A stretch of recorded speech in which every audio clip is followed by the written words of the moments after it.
Hi guys, welcome back to today's video. Recently, ChargerLAB finally got the brand new Samsung S22 series, and what we got is the S22 Plus. We will unbox it and use different chargers to test its charging compatibility today. And we will also tear down the brand new Samsung 45W charger soon. Stay tuned.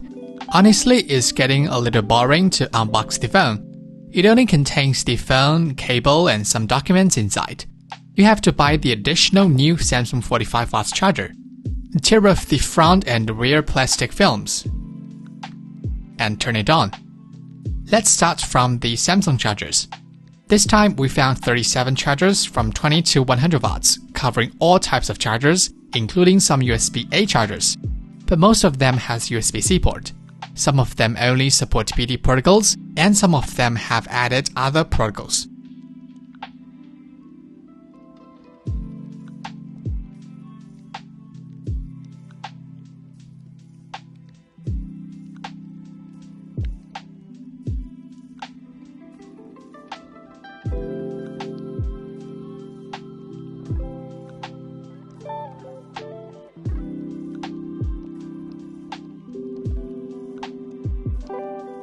We found the USB-A charger can only support 15 watts with 9 volts.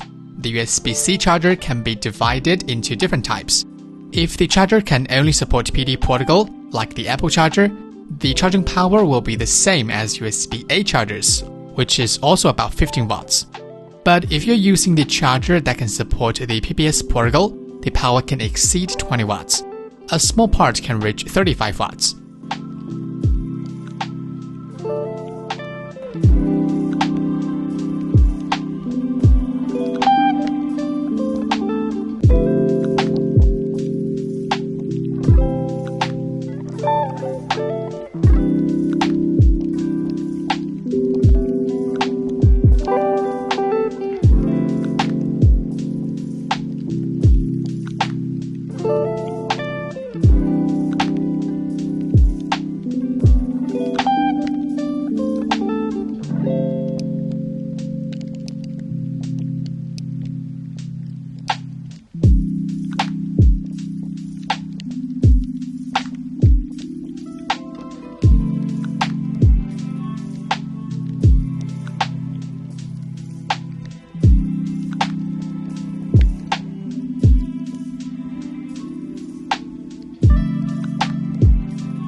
After testing all chargers, we found the 22 Plus is somewhat like S20 Ultra. The maximum charging power can be up to 36 watts, but it requires the support of 4 Mbps protocol, such as Samsung 45 watts charger. Okay, that's all for today's video. We also did the fully charged test. We found the power would drop to 25 watts after a while. We will make another video to talk about it. Please subscribe and wait for our next video.